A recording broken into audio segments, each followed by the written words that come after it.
Hi there. In this video, we'll be covering how to publish your own book. Self-publishing is an awesome path for authors, and there are steps you should take to get the best results from your book. By the end of this video, you will learn some of the key tips to book publishing and how to follow the right publishing path for you. And stay tuned until the end of the video for a resource I really think you're going to enjoy. Let's dive in.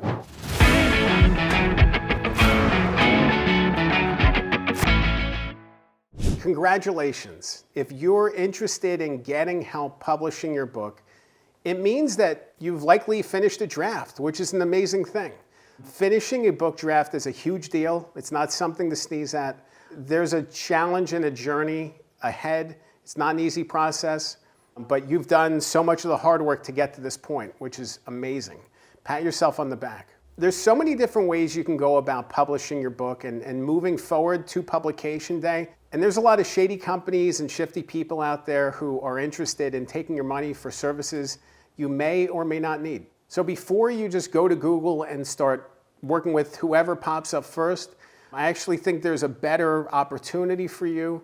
There's a resource called Reedsy, reedsy.com. This is a marketplace for book professionals. It is a challenge to get approved, but you can find so many different types of book professionals there. So if you're interested in an editor, in a ghostwriter, in a designer, in a publicist, any of those things, and you're interested in only that specific thing and you want to work with somebody to help you, you could do a lot worse than working with Reedsy. The prices are pretty affordable, reasonable, and the people on that site are high quality. Speaking from experience, I spent years trying to get approved on Reedsy. Finally, recently did get approved. They actually reject 97% of applicants. So it was really exciting for me to get approved on that platform. But it's a great resource for book professionals, for finding people who may be able to help you move forward to publication. The first step, once you've finished your draft, is editing. Editing is a beast. Editing is hard. Editing is not fun. Even as somebody who's been a published writer for 20 plus years, I still can't stand seeing edits to my work. There is a visceral reaction of anger and rage that comes every time I see that track changes, that edit come through. I remember early in my newspaper days, before I got into book writing, I was working as a journalist, and some of my earlier roles in newsrooms, we actually had editors working on pages, on pieces of paper, and they would send back edits in red ink. And it was really interesting to see the red ink. I get that feeling every single time I see edits on a Microsoft Word document too. It's the same thing. You know, it's a little bit different form, but it's the same thing. So it's a tough thing when you're facing edits. If you're dealing with edits, if you're working with an editor, the first time that I get edits back, I just read through them. I don't respond. I don't put anything in writing. I just read them. So the first time through, just read, just kind of gather your thoughts and come back to it when you have a clear head, when you've gotten past that initial rage, and you can start to, work through it with clarity and purpose and push back where you think the editor went too far or made the wrong suggestion. But it's good to be able to address, and it's good to be able to understand why the editor suggested what they did. Maybe there's a really good reason behind it. When you're working with editors on your book manuscript, you want to think about three different levels. The first level is content or developmental editing. That's a 30,000-foot view.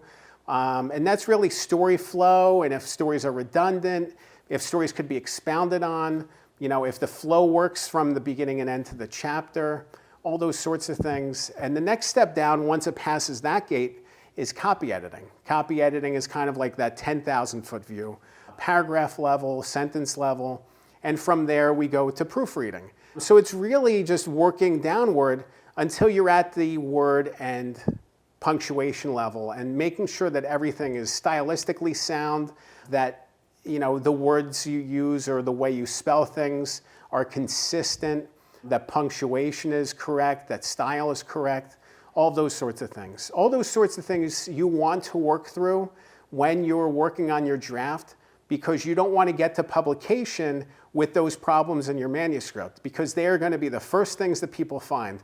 Oh, on page 17, they had the wrong punctuation mark. On page 25, this was incorrect. And the more things that pile up, the more likely readers are to either A, put the book down, or B, leave you a negative review online, which is what you don't want to do. So take the time, work through those edits, get somebody, who has some experience to work through edits on your book, and just grit through it and continue forward. Layout and design are also important.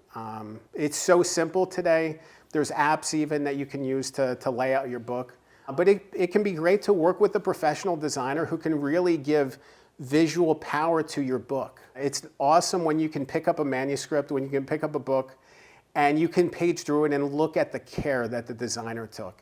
And look at the design choices, the style choices, how the thing pops visually. The visual pop from the front cover on is going to draw people in, it's going to keep readers engaged, and it's going to be a bewildering, awesome thing. It's going to keep readers driving forward with the book because they want to see what's next and they want to read what's next. So design and layout are hugely important. A lot of people overlook them. Don't overlook them. It's really important to be able to work with designers and come up with a design that really pops. There's so many easy to use platforms and printing services today. Amazon has one of the most popular ones. And I would recommend putting your book on Amazon if you want a widespread visibility on it. That is the biggest platform for books in the world. So I know it has its negatives. I know it has its detractions. I'm not necessarily a huge Amazon fan. However, this is where people are going to find books, and you want your book to be in the most places possible, most likely. So you want to be able to put your book in places where it's going to have the most success. With Amazon and other services today, print on demand, you don't need to keep stock in your car or in your garage. You can actually just have them printed when someone buys it, and then it gets shipped to them. It's easy, it's simple. You don't need to worry about having hundreds of books ready and send them out and that whole process.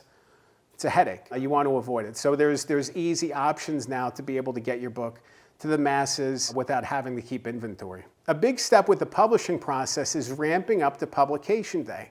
Publication day is a huge day, and it's awesome because on sites like Amazon, you can actually have a pre-launch period where your book is available for sale but not available to read. And then when you do publish the book on publication day, all of those book sales get tabulated. So it's awesome to be able to have that wave, to have a strong launch, to build up. And there's different areas that your book will appear on Amazon and other sites if it's new or upcoming. So it's great to build that momentum. But you really want to build momentum, whether that's publicity, whether that's other things. Build momentum for your book. Find a way to get visibility and attention to it, whether that's local, regional media, whether that's a social media campaign, whether that's working with a publicist. You want to think about ramping up the publication day, but publication day isn't the end, it's the beginning.